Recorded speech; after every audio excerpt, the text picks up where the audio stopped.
우리 말씀 듣기 전에 옆에 계신 분들과 한번 인사하겠습니다. 큰 은혜 받으시기 바랍니다. 축복하며 인사하겠습니다. 오늘은 기도응답의 확신이라는 제목으로 하나님 말씀 증거하겠습니다. 우리가 요한 1서 말씀을 매우 천천히 함께 살펴나가고 있는데요. 제가 일부러 시간을 끄는 건 아니고요. 말씀을 읽어나가면서 어떤 스토리를 파악하는 것도 중요하고 그 상황을, 배경을 아는 것도 중요하지만 이 짧은 말씀 속에 어떤 우리의 신앙의 본질이, 근본적인 좀 문제, 이런 것들이 그런 것들을 직면하게 되는 그런 순간들이 있습니다. 이 짧은 말씀이지만 우리가 과연 신앙생활이 무엇인지, 과연 우리 하나님과의 관계 속에서 우리가 어떤 것들을 놓치고 있는지, 누리고 있는지, 그런 것들을 새롭게 발견하는 그러한 시간이 되면 좋겠습니다. 지금까지 여러분 요한 1서 강해를 참 잘 따라오셨습니다. 또 무더운 여름이기도 하니까 오늘 특별히 제가 여러분들이 아주 사랑하고 좋아하는 주제를 가지고 말씀을 전하려고 합니다. 여러분 마음을 시원케 하는 아마 그런 주제라고 저는 확신하는데요. 바로 기도입니다. 나는 농구나 이렇게 생각하시면 안 되겠고요. 우리 얼마 전에 BBT 프로젝트, 기도에 관한 BBT 프로젝트를 진행했죠. 주제가 무엇이었습니까? 기도를 새기라, 이거 하면 안 되고 기도의 즐거움을 누리라 였습니다. 제가 지금 성광교에 있는 거 맞죠? 기도의 즐거움을 누리라. 우리가 짧은 책을 함께 읽으면서 그렇게 기도의 즐거움이 우리 삶에 임하도록 그렇게 함께 노력했지 않습니까? 사람들은 기도가 중요한지는 다 알아요. 이곳에 앉아 계신 분들 중에서 기도가 필요 없다라고 생각하실 분은 아무도 안 계실 겁니다. 그런데 그 중요성을 잘 알면서도 실천이 잘 안 되는 게 기도이기도 하지요. 왜 그렇겠습니까? 기도를 어떤 내가 원하는 것을 이루고자 하는 어떤 수단이나 방법으로 우리는 생각하기 쉽기 때문입니다. 그래서 기도가 풍성해지지 않는 것이고 즐거움을 누리기가 어려워지는 거죠. 우리 기도의 즐거움을 누리라, 그 책을 읽어나가면서 저자는 처음부터 강조하는 게 있었지요. 기도는 하나님과의 교제다라는 거였어요. 관계를 전제로 하는 겁니다. 우리가 요한 1서 강해를 보면서 신앙의 핵심을 하나님과의 사귐과 교제요, 주와 동행하는 것이 신앙의 핵심이다라는 것을 계속해서 반복적으로 확인하고 있지 않습니까? 기도도 마찬가지. 하나님과의 교제와 사귐이 기도의 본질이다라는 겁니다. 기도는 내 열심과 내가 얼마나 잘 믿는가, 그 믿음에 내가 가지고 있는 믿음의 강도가 중요한 게 아닙니다. 그보다 앞서서 내가 지금 기도를 하고 있는 대상, 내 기도를 들으신다고 내가 믿고 있는 대상인 하나님이 어떤 분이신지를 우리가 바로 알 때 기도를 제대로 할 수 있는 겁니다. 난 하나님에 대해서 아는 게 너무 없기 때문에, 알아야 될 게 너무 많이 남아있기 때문에 기도는 일단 보류다, 이러시면 또 안 돼요. 우리가 하나님에 대한 많은 지식을 가지고 있어야지만 또 기도를 할 수 있는 건 아닙니다. 기도는 하나님의 자녀라면 할 수 있는 것이고 자녀만이 누릴 수 있는 특권이다라는 것을 여러분 잊지 마시기 바랍니다. 물론 하나님을 아는 지식이 깊어질수록 우리의 기도도 깊어지겠죠. 하지만 하나님께 기도함으로써 우리가 하나님을 아는 지식이 또한 깊어질 수 있다라는 것도 여러분 놓치시면 안 되겠습니다. 저는 여러분들이 더 기도의 즐거움을 누리시고 여러분들의 삶에 기도의 생활이 회복되면 좋겠습니다. 기도를 짐스러운 의무로 여기시면 안 되겠지요. 그렇다고 그렇지 신앙생활을 자유롭게 해야지, 나는 내 마음 내키면 기도도 하고 안 내키면 안 한다, 그것도 안 되는 거예요. 내 마음 내킨다고 하고 내가 필요하니까 하고, 그것이 기도가 아니에요. 관계라는 말입니다. 기도는 훈련이 있어야 합니다. 훈련은 고통스럽지만 훈련을 잘 견디고 통과하면 반드시 성장이 있고 유익이 있는 것이죠. 저는 이번에 성경을 필사하면서 훈련이 참 중요하구나라는 것을 작은 일을 통해서 한번 깨달을 수 있었습니다. 저희 가정 같은 경우에는 가정 예배 드리기 전에 온 가족이 둘러앉아서 20분만, 매일 20분만 필사하면 우리 끝낼 수 있지 않겠나? 그렇게 이제 시작을 했습니다. 다 함께 이렇게 말씀을 새기라 외치고 온 가족이 함께 필사를 야심차게 시작했거든요. 시작한 지 얼마 되지도 않아서 난관에 봉착하게 되었습니다. 한 명 때문인데요. 누구겠습니까? 이 막내 아들 놈이 어리니까 아직 야심차게 시작했는데 몇 자를 못 젖고 몸을 막 비틀기 시작하는 거예요. 뭐 갱년기도 아닌데 춥다 했다가 덥다 했다가 우유를 한 잔 마셔야 잘 쓸 수 있겠다 해가 또 우유 마시고 뭐 화장실 가야 되겠다 그러고 처음에 그렇게 분답게 하더라고요. 속에서 막 천불이 막 올라와가지고 제가 그 필사의 시간이 징계의 시간이 되지 않도록 제가 필사의 노력을 했다는 거 아닙니까? 그런데 여러분, 제가 아들 욕하려고 지금 말씀드리는 게 아니고 훈련이 중요하다는 거예요. 처음에 그렇게 몸을 뒤틀면서 엄마가 한자 한자 짚어줘야지 겨우 써나가던 놈이 3주차 딱 접어지니까 달라지는 거예요. 앉아서 제대로 쓰기 시작하는 거예요. 왔다 갔다 하지도 않고 쓰기 시작하는 거예요. 그리고 마지막 4주차가 되니까 의젓하게 앉아가지고 다 써가지고 그 필사를 완료하는 모습을 제가 보았거든요. 제가 그 모습을 보면서 야, 참 훈련이 중요하구나. 여러분 다 동의하실 거예요. 기도도 마찬가지입니다. 기도도 훈련이 중요합니다. 하나님 앞에 기도하겠다 앉을 때에 온갖 잡념들이 우리 안에 들어오게 되는 것을 여러분 기도하겠다 시도해 보신 분들이라면 경험해 보셨을 거예요. 하지만 그때를 잘 참으셔야 돼요. 내가 지금 하나님 앞에서 하나님 앞에 머무는 기도의 시간이다. 내가 지금 하나님 앞에 있다라는 것을 끊임없이 자신에게 말하고 확인하고 인식하면서 그렇게 기도를 하는 훈련을 해나가셔야 돼요. 내가 몇 시간 기도했다. 물론 중요하죠. 그 시간을 절대적으로 말할 수는 없겠지만 그럼에도 불구하고 저는 훈련의 의미에서 기도의 시간 또한 중요하다라는 것을 여러분이 기억하시면 좋겠습니다. 하루에 5분도 기도하지 못하는 사람과 하루에 50분을 하나님 앞에 머물러 기도하는 사람의 영적인 성장은 분명히 다를 것입니다. 물리적인 시간 또한 중요하다 말씀을 드리고 싶은 겁니다. 여러분, 코로나 시대에 주님과는 거리두기 안 하셔도 되거든요.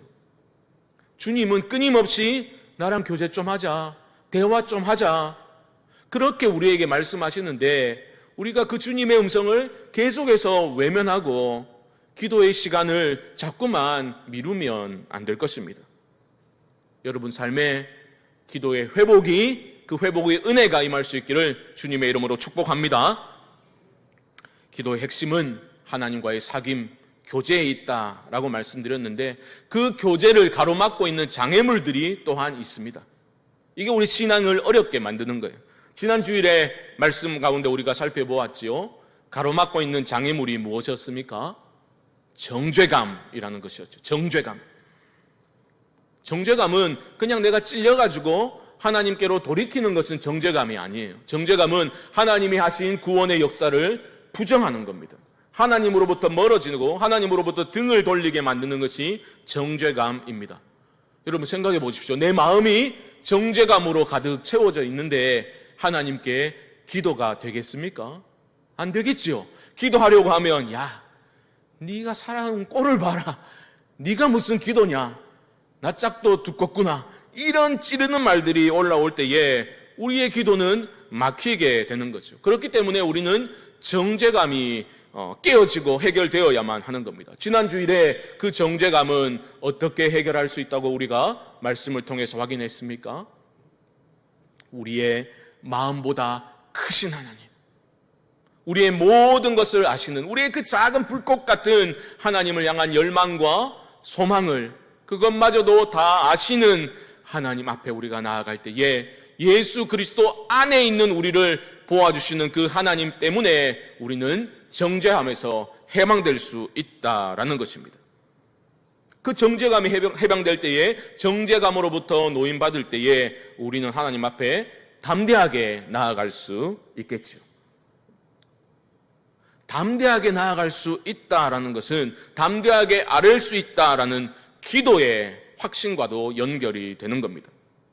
먼저 잊지 말아야 될 것은 여러분, 기도는 자녀만이 할 수 있는 거예요. 하나님의 자녀만이 아버지 하나님께 기도할 수 있습니다. 그래서 사도는 계속해서 자녀의 신분을 강조하였죠. 신분을 강조하였습니다. 그런데 그 신분에 합당한 삶 또한 사도는 강조하는 것을 놓치지 않았습니다. 신분과 여러분, 원래 신분과 신분에 합당한 삶이라는 것은 마치 바늘과 실처럼 함께 가는 것인데 우리는 자꾸만 혼동을 일으킵니다. 우리는 믿음과 행함을 자꾸 별개의 문제로 떼어서 생각하려는 경향이 있기 때문입니다. 원래 그런 것이 아닙니다. 오늘의 주제인 기도 응답에 대한 오해도 바로 그런 이분법적인 생각 때문에 나오는 것이기도 합니다. 정죄감이 사라진 상태, 내가 자녀로구나 그 신분을 확신할 때 주어지는 것은 담대함이라고 했지요. 21절 말씀 한 번 더 확인해 보겠습니다. 21절입니다. 사랑하는 자들아, 만일 우리 마음이 우리를 책망할 것이 없으면 하나님 앞에서 무엇을 얻고 담대함을 얻고, 이 담대함과 이어지는 게 바로 22절에 나오는 기도 응답의 확신입니다. 22절 상반절 보십시오. 무엇이든지 구하는 바를 그에게 받나니. 하나님께 담대히 나아갈 수 있다는 것은 하나님 앞에 구하는 것을 응답받는다라는 확신과 직결된다라는 거죠. 이 응답의 확신은 무엇에 근거하고 있습니까? 22절 중반절부터 다시 보십시오. 무엇이든지 구하는 바를 그에게서 받나니 이는 우리가 그의 계명을 지키고 그 앞에서 기뻐하시는 것을 행함이라. 이 부분에서 여러분 오해하기 쉽습니다. 우리가 하나님의 계명을 잘 지키고 하나님 기뻐하시는 것을 행하면, 그 조건이 충족되면 하나님이 기도 응답을 하시겠구나, 이렇게 결론을 내리면 안 된다라는 겁니다. 기도 응답이라는 것은 내가 한 그 행위에 근거한 것이 아니다라는 것을 여러분 잊으시면 안 됩니다. 조건이 충족되면 네가 이 정도 교회 봉사를 하고 네가 헌금을 이 정도 드리면 하나님이 오케이, 그 정도면 내가 네 기도 들어줄게, 이런 게 결코 아니라는 것입니다. 조건이 충족될 때가 아니라 기도 응답은 어떻게 주어집니까? 사도는 우리의 순종의 토대 위에서 기도 응답이 주어진다라고 말하고 있는 겁니다.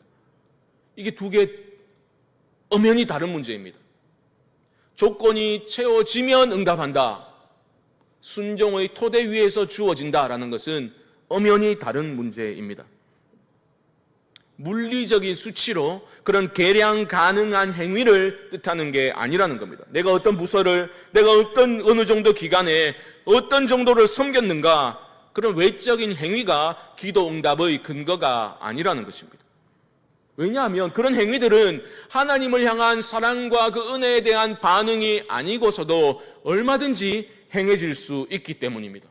내 존재감을 과시하기 위해서 어떤 행위들을 할 수 있어요. 어떤 외적인 봉사와 행위와 하나님께 드리는 헌금 등은 사랑의 표현이 아니고서도 그릇된 동기에서도 얼마든지 행해질 수 있는 것이다 라는 겁니다. 지금 사도는 그런 말을 하는 게 아니라 하나님의 계명을 지키고 하나님이 기뻐하시는 것을 행한다라는 것을 바로 하나님과의 사랑의 관계 안에서 이루어지는 순종이다라고 설명하고 있는 겁니다. 요한은요, 그의 복음서에서 이 사랑과 순종의 관계를 잘 설명해 주었습니다. 요한복음 14장 23절 자막이 준비되었을 텐데요, 우리 함께 한번 읽어보겠습니다. 시작. 예수께서 대답하여 이르시되 사람이 내 아버지께서 그를 사랑하실 것이요 우리가 그에게 가서 그와 함께 하리라. 아멘. 사랑하면 계명을 지키는 거예요. 여러분 사랑해 보셨잖아요. 사랑하면 그 상대방이 원하는 것을 내가 어떤 희생을 치러서라도 하고 싶어서 하는 겁니다. 자발적으로 기쁨으로 하는 거예요.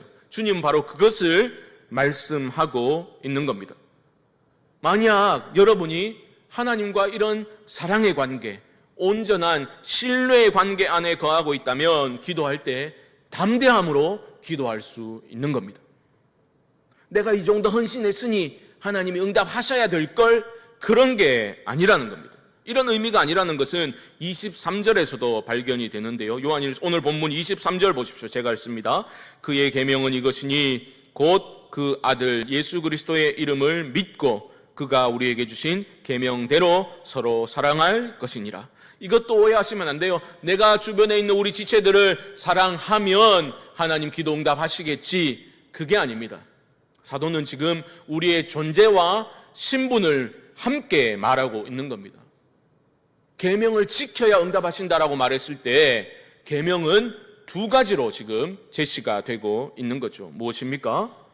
23절 다시 보시면 그의 계명은 이것이니 곧 그의 아들 예수 그리스도의 이름을 믿고 라고 말합니다. 믿고. 첫 번째는 믿는다라는 겁니다. 여러분, 예수님을 믿으면 어떤 변화가 일어납니까? 나의 존재와 신분의 변화가 일어나죠. 하나님과 원수되었던 내가 하나님의 자녀가 되는 변화가 일어나게 되는 겁니다. 여기서 사용된 헬라어 시제가 부정 과거예요. 그건 언제 쓰이냐 하면 반복되는 일이 아니라 단회적인 일, 결정적인 사건을 표현할 때 주로 사용되는 시제입니다. 그 예수 그리스도를 그 십자가의 사건과 죽음과 날 위한 대속의 죽음과 그 은혜를 내가 믿는 겁니다.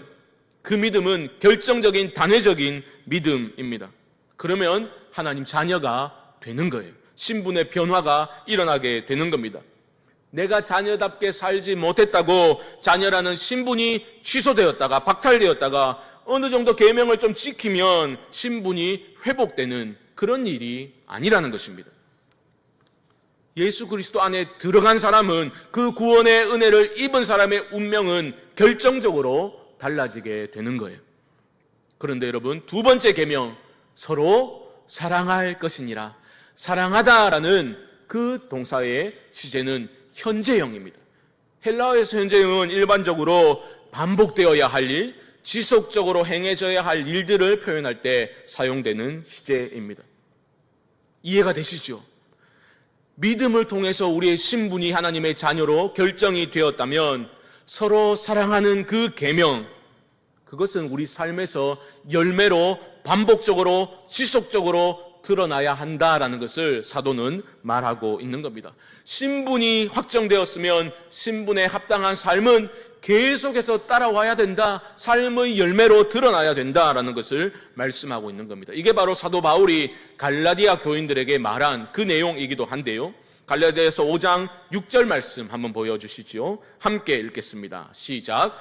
그리스도 예수 안에서는 할례나 무할례나 효력이 없으되 사랑으로서 역사하는 믿음뿐이니라. 아멘. 믿음이 중요해요. 그런데 그 믿음은 어떤 믿음입니까? 사랑으로서 역사하는 믿음이라고. 그 믿음이 구원 얻는 참 믿음이라면 하나님을 사랑하고 지체들을 사랑하는 그러한 사랑을 지속적으로 반복적으로 삶의 열매로 드러내는 일들이 일어나게 된다라는 겁니다. 지금 기도 응답의 근거로서 계명에 순종하는 것은 그 사랑의 관계 안에서 자녀들만이 누릴 수 있는 특권임을 사도는 말하고 있는 겁니다. 그렇기 때문에 기도 응답이라는 주제는 매우 근본적인 문제입니다. 단순히 내가 이런 기도의 제목들을 가지고 있는데 이게 성취될 것인가 말 것인가, yes or no의 문제가 아니라는 겁니다. 우리는 기도 응답의 확신 있나 이럴 때 어떻게 생각합니까? 야, 내가 기도해 보니까 이번에 집사님 아들내미 그 직장에 꼭 합격할 거야. 응답 받았어. 확신해. 우린 이런 류의 어떤 확신을 먼저 떠올리기 쉽죠. 하지만 사도 요한은 진정한 기도의 응답이란 응답의 초점이 나에게 있지 않다라는 것을 강조하고 있습니다. 진정한 기도의 응답은 그 초점이 하나님께 맞추어져 있는 겁니다. 신앙생활의 핵심이 여러분 하나님과의 교제와 사귐에 있다면 교제는 왜 합니까? 왜 사귐입니까? 그 사귐을 통해서 우리가 하나님을 닮아가는 거예요. 우리가 죄로 인해서 잃어버린 깨어진 형상을 하나님과 동행함으로써 회복하는 것이 신앙의 핵심입니다. 기도도 마찬가지예요. 하나님과의 교제라면 기도도 결국은 무엇입니까? 하나님의 뜻이 내 삶 가운데 나의 순종을 통해서 이루어지는 것을 소망하는 것이 기도의 핵심입니다. 모든 것이 내 뜻이 아니라 아버지의 뜻대로 되기를 원합니다. 이 확신을 가지라 성경은 말하고 있는 겁니다. 우리는 자녀로서 의로우신 아버지를 완전히 신뢰하는 믿음을 가지고 내가 원하는 방향으로 기도의 응답이 이루어지지 않는다 할지라도 여전히 그 하나님 아버지를 신뢰하는 겁니다. 그리고 아버지의 뜻이 이루어지기를 믿고 확신하는 그러한 기도가 회복되어야 한다라는 겁니다. 목사님, 오늘 말씀 보니까 무엇이든지 구하는 바를 그에게서 받는다라고 말하고 있잖아요. 내가 리스트까지 다 뽑아놨구만. 그렇죠? 하지만 여러분, 이것을 보십시오. 우리가 하나님과의 친밀한 사랑의 관계 안에 거한다면, 우리가 하나님 안에 거하며 하나님의 음성을 듣고 그 말씀에 젖어 살게 되고 온전한 신뢰의 관계에 있게 되면 우리의 구하는 바가 달라지는 거예요. 무엇이든지 원하는 대로 받게 되는데 무엇이든지 우리가 구하는 바가 달라진다라는 겁니다.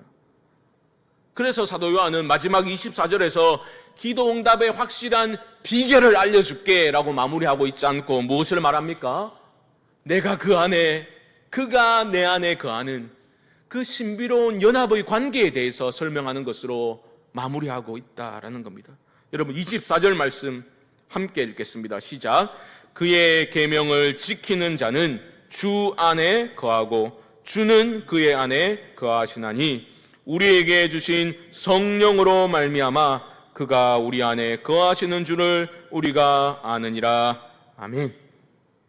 교회를 어지럽혔던 그 당시 영지주의자들은 아는 게 중요하다, 알을 강조했다 말씀드렸죠. 영적인 지식을 소유해야 한다라고 그들은 주장하였습니다. 하지만 사도 요한은 진정한 알미란 내가 주님 안에, 주님이 내 안에 계시는 것을 아는 것, 그것이 진정한 알미다라고 말하고 있는 겁니다. 이 알은 내가 고민하고 수행해서 어떻게 스스로 깨닫는 것이 아닌 것이죠. 누가 주십니까? 24절 말씀 보시면 우리에게 주신 성령으로 말미암아 그가 우리 안에 거하시는 줄을 우리가 아느니라. 주님이 내 안에 계신지를 우리가 어떻게 안다고요? 우리에게 선물로 주신 성령님이 증언해 주시는 겁니다. 이것을 바울은 로마서 8장 16절에서 이렇게 말하고 있습니다. 보여주십시오. 제가 읽습니다. 성령이 친히 우리의 영과 더불어 우리가 하나님의 자녀인 것을 증언하시나니. 하나님이 우리에게 선물로 주신 그 성령님이 여러분이 하나님의 자녀인 것을 증언해 주신다라는 겁니다. 매우 단순해 보이는 이 말씀인데 제가 너무 복잡하게 설명한 것 같지요? 한번 잘 정리를 해봅시다. 기도 응답은 자녀들에게만 주어진 특권입니다. 자녀로서 우리는 하나님 앞에 담대함으로 설 수가 있게 되는데 그것은 우리가 예수 그리스도의 보혈 안에 있기 때문입니다. 정죄감은 사라지고 하나님 앞에 담대함으로 나아가게 됩니다. 그 담대함은 기도 응답의 확신으로 이어지게 되는데요. 그 근거는 무엇이냐면 하나님의 계명을 순종하고 하나님이 기뻐하시는 일들을 행함으로써 확신하게 되는 것입니다.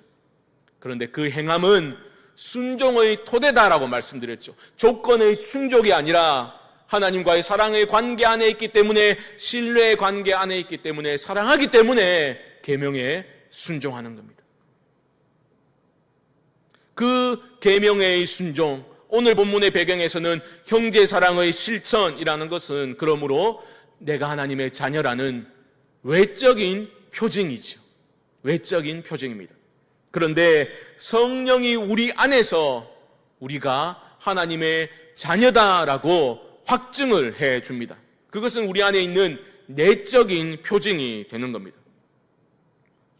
내가 주님 안에 있고 주님이 내 안에 계신다라는 것은 그냥 우리가 상상력을 발휘해서 갖게 된 상상력의 산물이 아니라 엄연한 영적인 실체다라는 것을 여러분 잊지 마시기 바랍니다. 그리고 그 확신은 나는 자녀니까 당연히 하나님이 이런저런 것들은 들어주셔야 해. 내 소원 성취가 중심이 된 담대함과 확신이 아니라 내 안에 거하고 계신 분, 그분의 뜻에 맞추어져 가는 그러한 기도 응답의 확신으로 연결어가게 되는 것입니다. 사도 바울은요, 에베소서 6장에서 그 교인들을 향해서 기도에 대해서 권면을 이렇게 하였습니다. 모든 기도와 간구를 하되 항상 성령 안에서 기도하되 항상 성령 안에서 기도하라, 그렇게 권면을 했거든요. 우리는 성령 안에서 어떻게 항상 기도하냐, 그러니까 방언을 받아야 된다라고 하면서 막 등들이 두드려 패면서 방언 기도해야지 항상 기도할 수 있다. 그게 아니에요. 성령 안에서 항상 기도한다는 것은 방언 기도를 해야 된다라는 뜻이 아니라 성령은 하나님의 가장 깊은 것까지 통달하시는 분이시니 성령 안에서 항상 기도한다는 것은 하나님의 뜻 안에서 기도한다는 뜻입니다. 내 뜻이 하나님의 뜻에 합일되어져 가는 것을 소망하며 기도하는 것이 성령 안에서 항상 기도하는 것의 의미입니다. 이것은 우리가 앞으로 살펴보게 될 요한일서 5장 14절의 말씀과도 연결이 됩니다. 한번 보여주시고요. 중요한 말씀인데 우리 함께 한번 읽겠습니다. 시작. 그를 향하여 우리가 가진 바 담대함이 이것이니 그의 뜻대로 무엇을 구하면 들으심이라. 아멘. 무엇이든지 구하십시오. 들어주십니다. 그의 뜻대로 무엇을 구하면, 내 뜻이 아니라 내 소원 성취가 아니라 하나님의 뜻이 나의 순종을 통해서 내 삶 가운데 이루어지면 저는 그것만으로 충분합니다. 그러한 신앙 고백을 가지고 신뢰와 확신 가운데 우리가 하나님께 하나님의 뜻에 맞추어서 기도하는 것, 그것이 성도의 특권이다라는 겁니다. 여러분, 그런 마음을 좀 회복하시면 좋겠습니다. 내가 기쁜 게 삶의 목표가 아니에요. 하나님이 기뻐하시는 것, 그러한 삶 속에서 나의 기쁨을 찾아내고 내 삶의 의미를 발견하는 것이 성도의 삶입니다. 내가 구하고 간구하는 모든 것이 주님의 뜻에 합당하기만을, 그것이면 충분하다라고 수긍하고 확신하는 가운데 우리가 기도해야 하는 것입니다. 이런 참된 기도의 응답의 확신을 가지시고 날마다 담대함으로 하나님께 나아가시고 믿음으로 간구하시는 성도님들 되시기를 주님의 이름으로 간절히 축원드립니다.